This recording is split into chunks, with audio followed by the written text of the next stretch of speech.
Honorable Governor, Shri C.P. Radhakrishnan ji,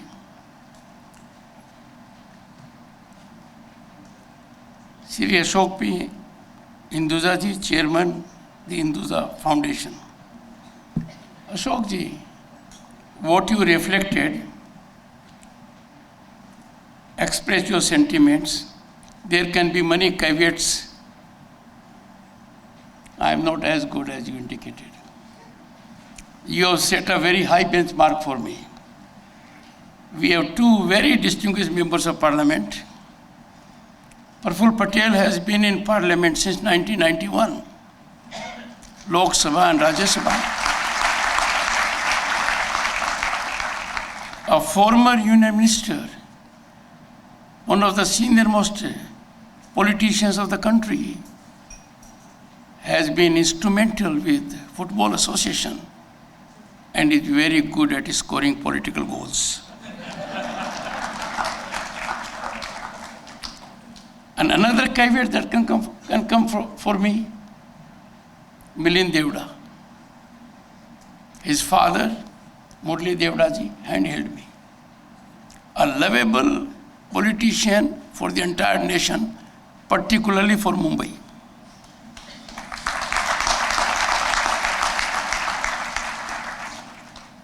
Milind is very promising and knows when to make the right move.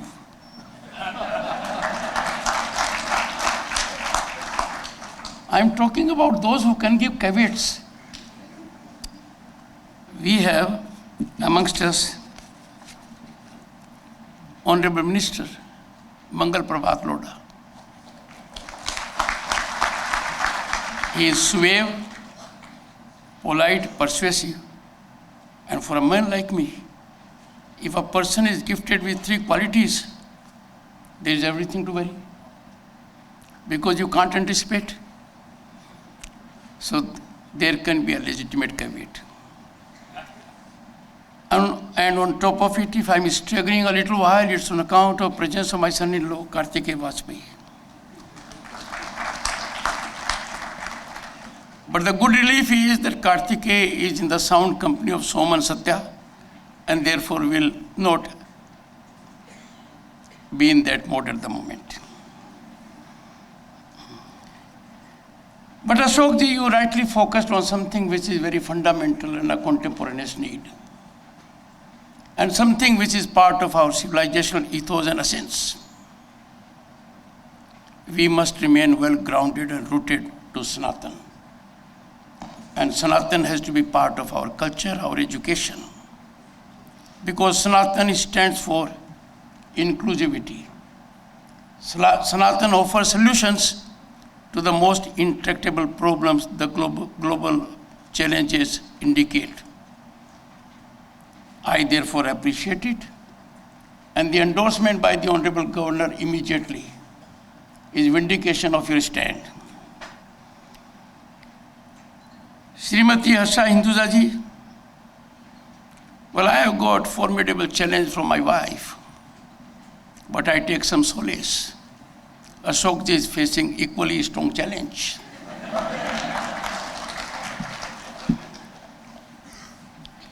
Sri Paul Abraham, President of the Hinduja Foundation, is a copybook person.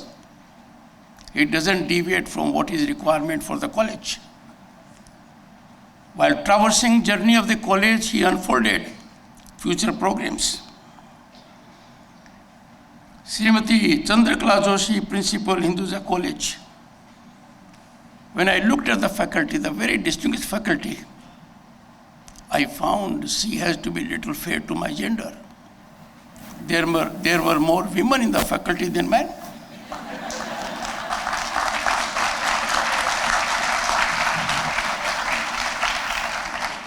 To be on a right side, I quickly looked at Praful Patel and then extended an invite to her that the faculty will be my guest for visit to the new building of Parliament, and I'll have the occasion to have lunch with them along with Shri Praful Patel and Milind Devda.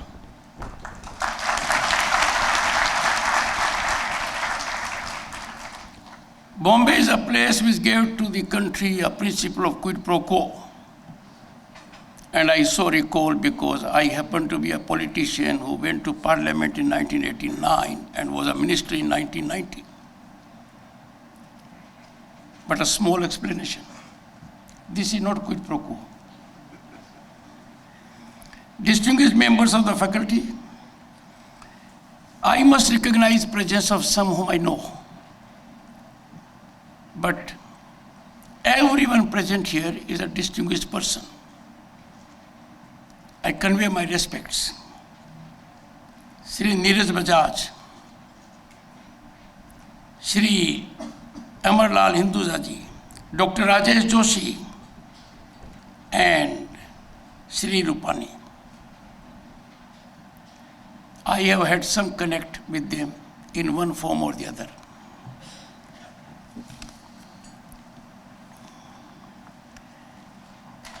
I am particularly here for young boys and girls. And let me tell you, boys and girls, first, there are no backbenchers. There are only backbenches.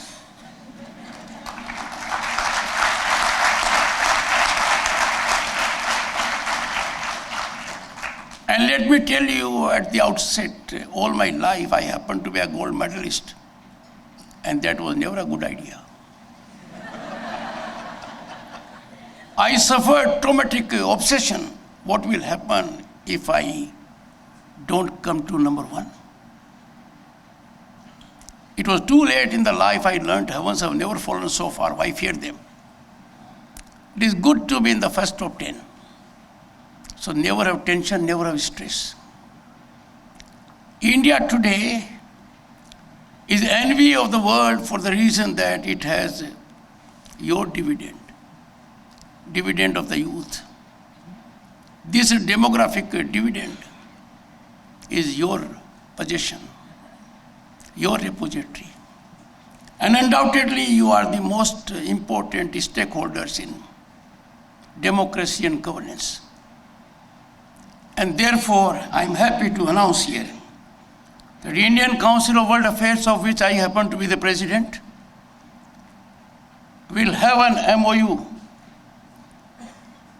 Paul, with your organization.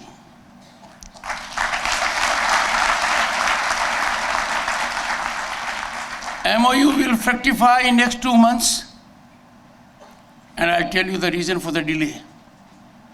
We are awaiting a new director. We are looking for a good person that will give you an exposure to global events, and there will be footprint of global personalities here.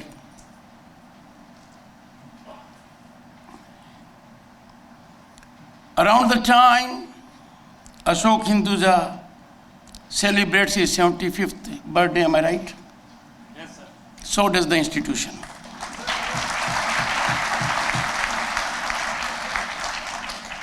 The milestone is glorious both for the individual and the institution. By the way, it doesn't look that old.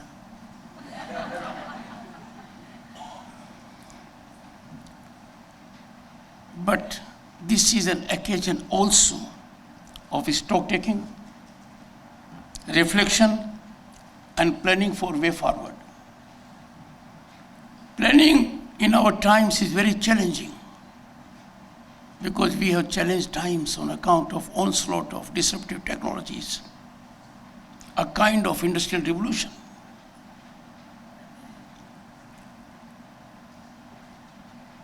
A new era is being heralded virtually every moment. Those of the diplomats who are present here and bring on the table experience and exposure of their own countries will bear me out. And therefore, the institute will have to focus way forward strategy. It is soothing to note it has quite a mark at the national level.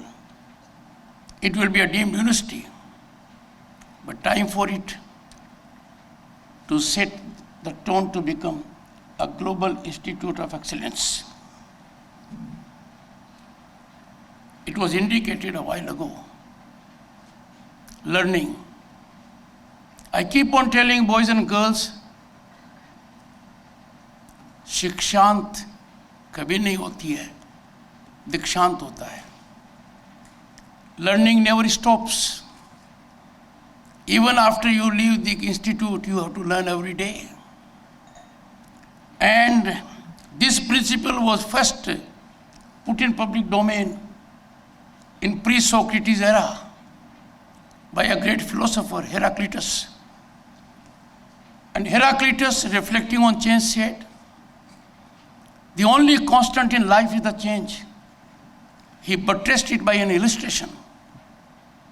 The same person cannot enter the same river twice, because neither the person is the same nor the river is the same.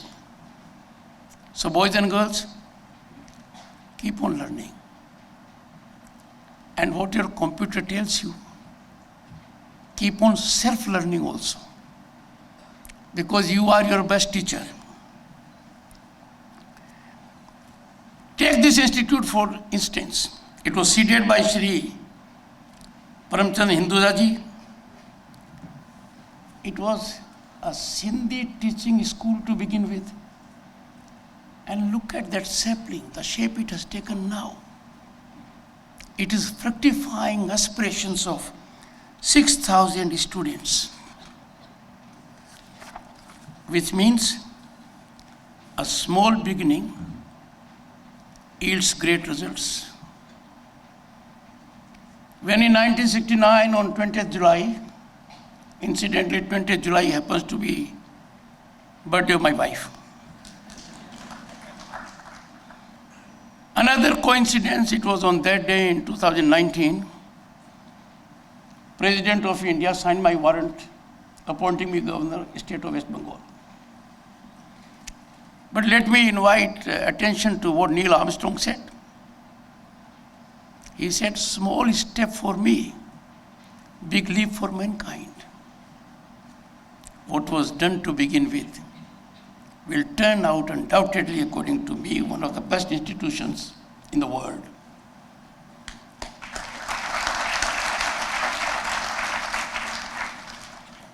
It has a vast pool of alumni across sectors.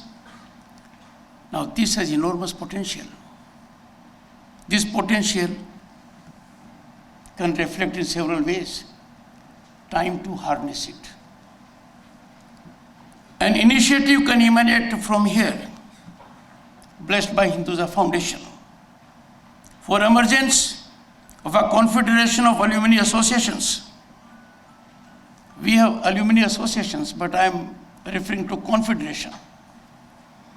This will go a long way in contributing sectoral policy evolution of the government. Just imagine if there are confederations of IIT alumni associations, IIM alumni associations, and associations of the kind that your college represents. This confederation can go a long way. Such convergence of talent is a valuable pool for government. It can enlighten the government on policy pathways. Hinduja Foundation is well enabled to catalyze alumni confederation culture across institutions in the country. While I appreciate great job that is being done by the faculty, it is a satisfied faculty that makes for the institution. Institution is defined by the infrastructure because that is the basic need. But an institution is recognized by the faculty it has. I am so happy and delighted to see the faculty is committed and vibrant.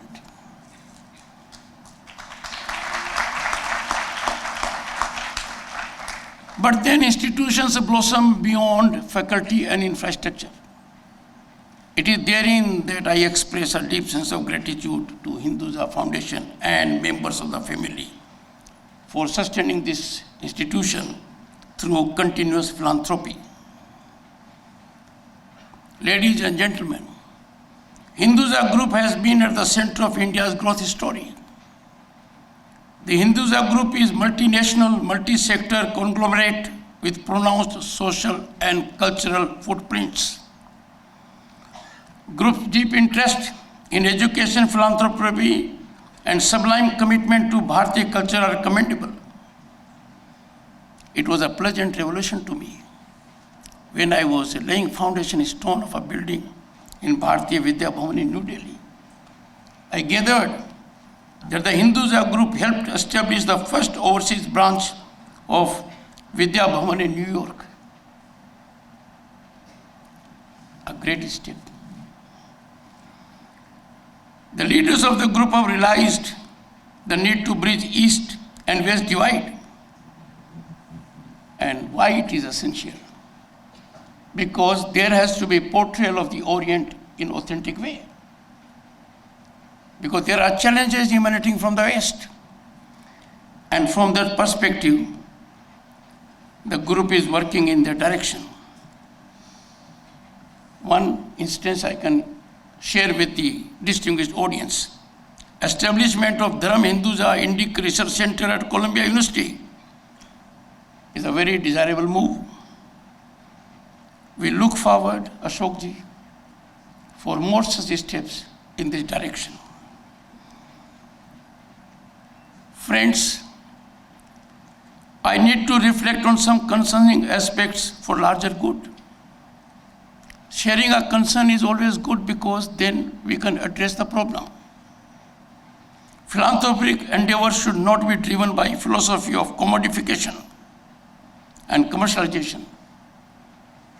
Our health and education sectors are being plagued by these.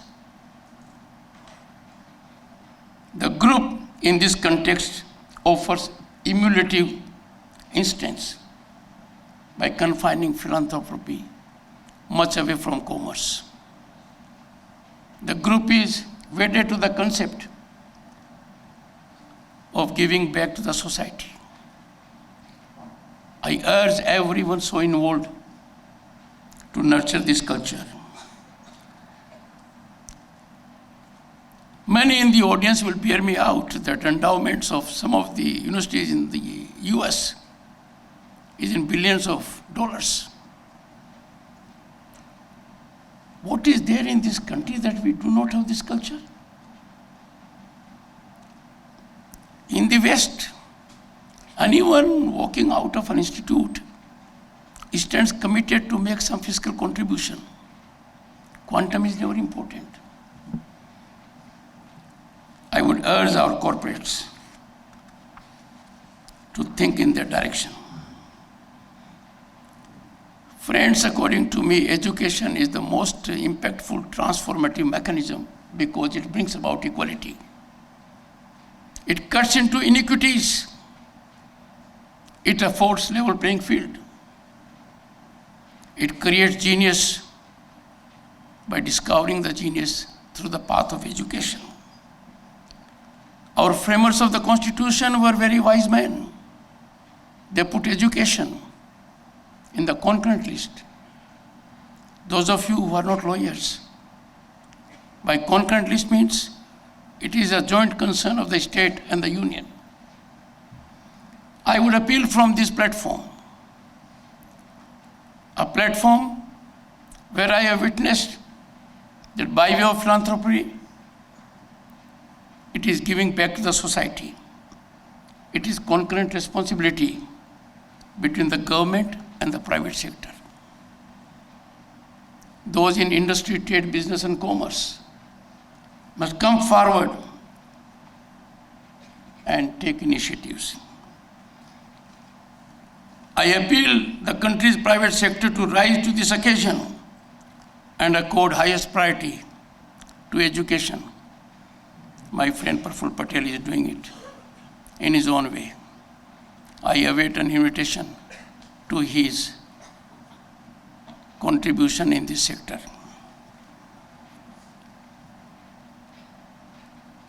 India at the moment is in economic upsurge.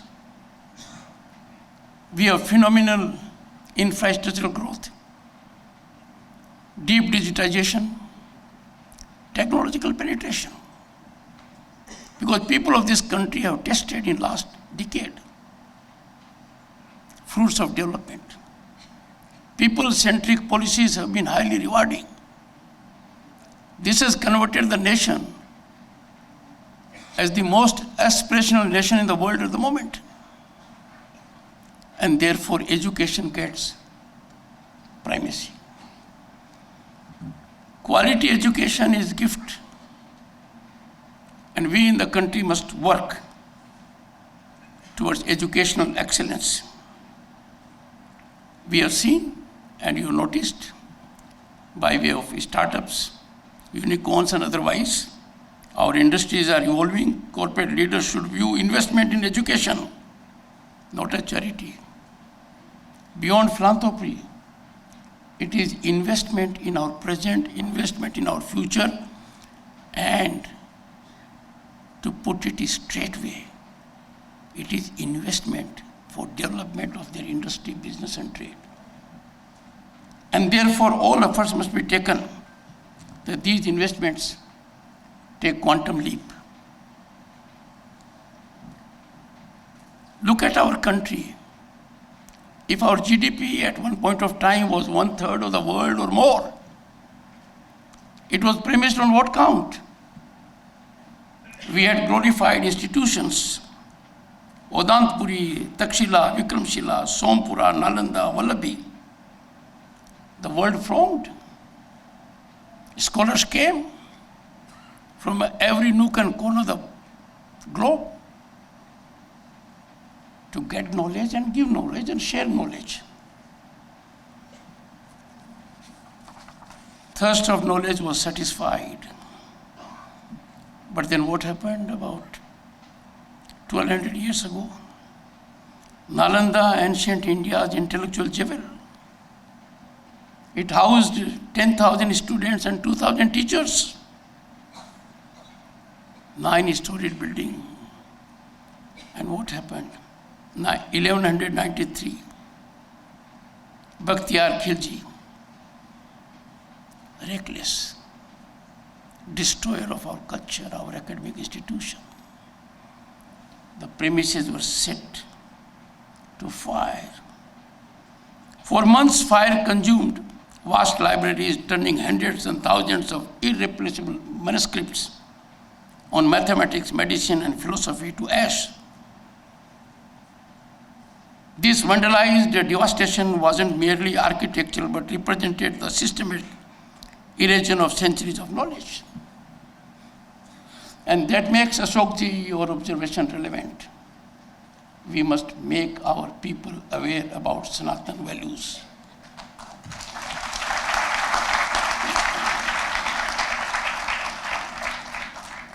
Ladies and gentlemen, what vanished in those flames was the living record of ancient Indian thought, creating an intellectual void that continues to echo through history as one of the civilization's most profound cultural losses. Just look around, which country can take pride in 5,000 years of civilizational ethos?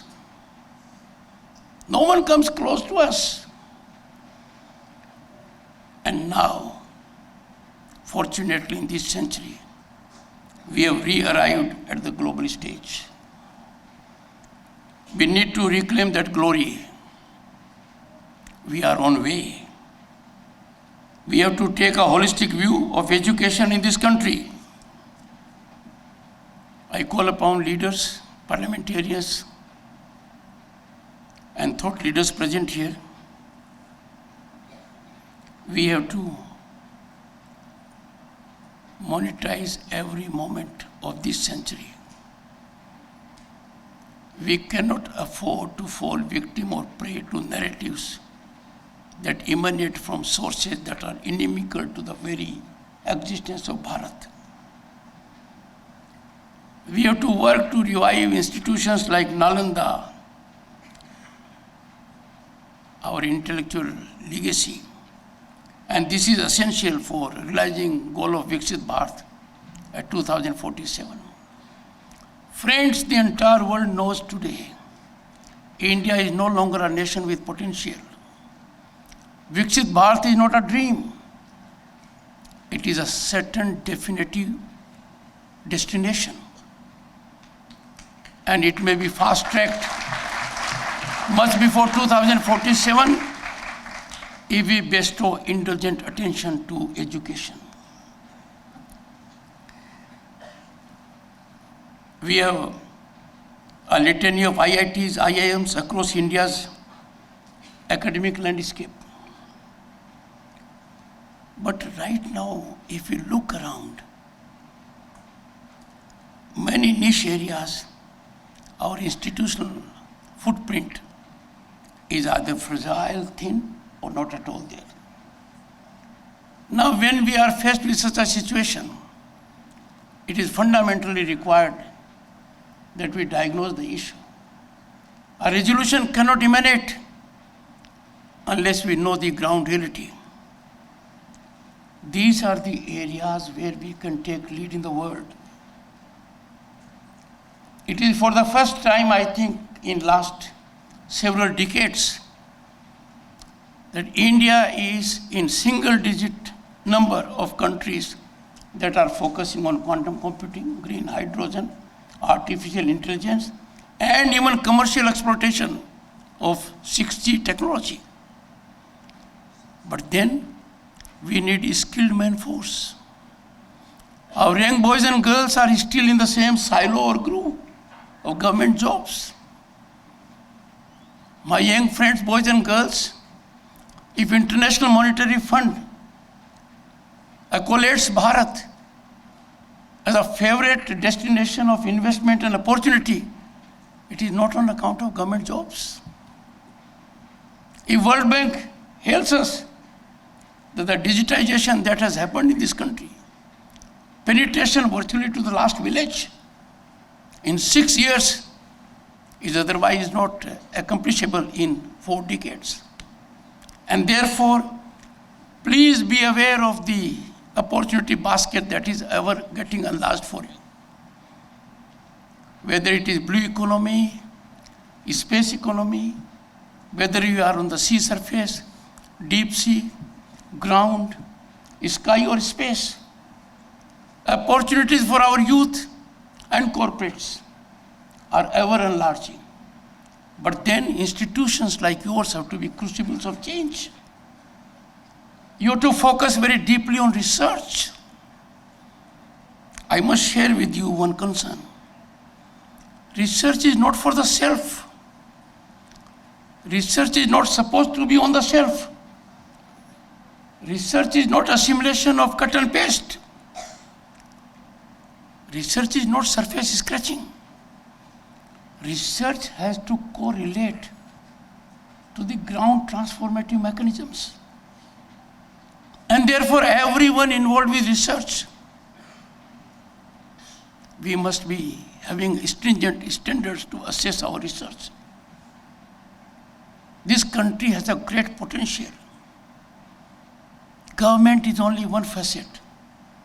If we go much beyond the government and give ideas to the people, in any field, results will be geometric.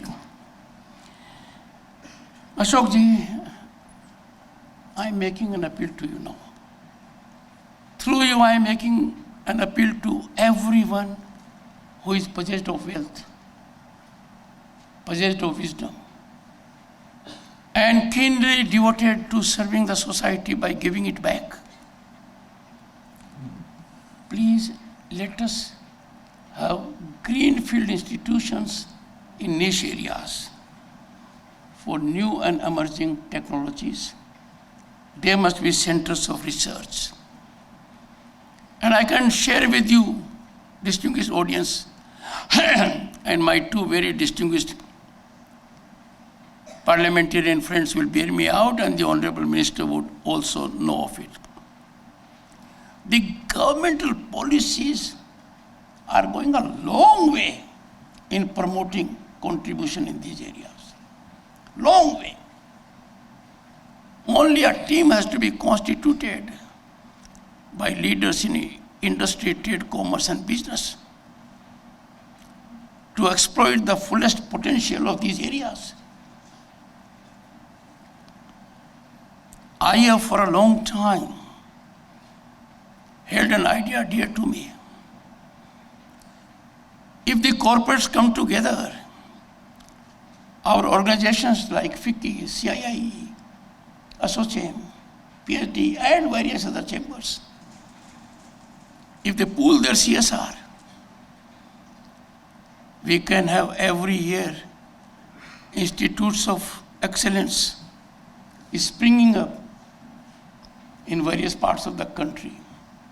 If a modest target is set for 4 in a year, the government has only lent to make available. Rest, I'm sure you'll bear me out. Industry is quite capable when it comes to creating infrastructure or securing your faculty. Faculty is best attracted through the industry because then there is an assurance of stability. So these kind of ideas must be there.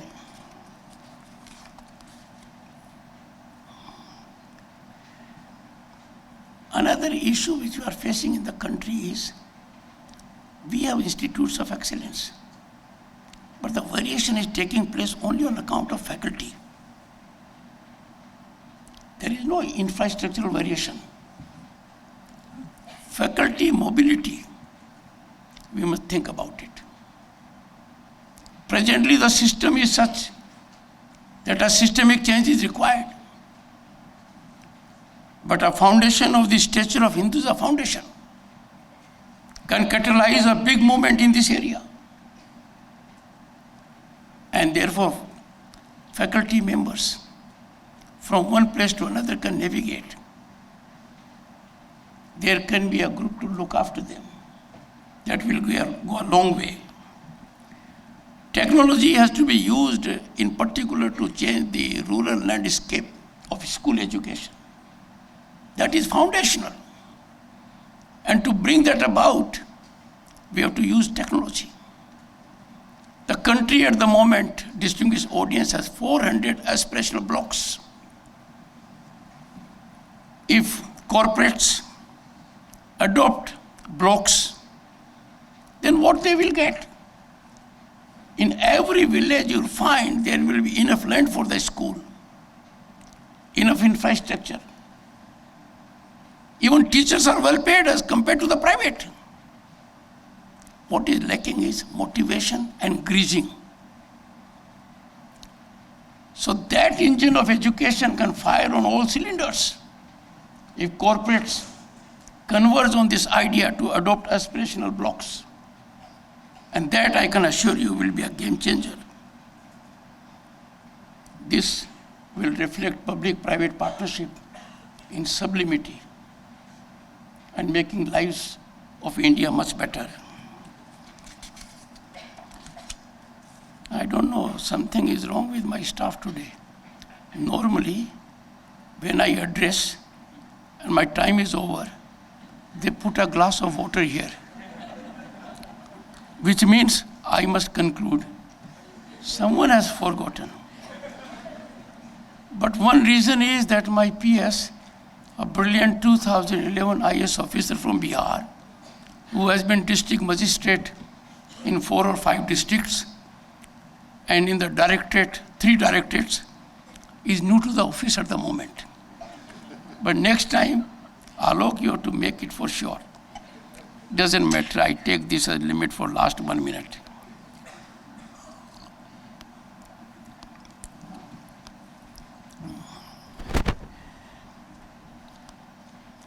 Friends, as we commemorate 75 years of K.P.B. Hinduja College, let us celebrate the rich legacy. Let us pay our tributes to the legendary figure who had this vision and nurture it to the next level. Let us leverage every resource to make it a global benchmark. With the collective efforts of faculty, students, alumni, and stakeholders, I have no doubt this college will scale greater heights in the years to come as deemed university. I extend my heartfelt congratulations to K.P.B. Hinduja College, its faculty, Hinduja Foundation, and Hinduja family on this remarkable milestone. May the next 75 years be even more glorious, filled with new achievements, milestones, and contributions to the society. Jai Hind.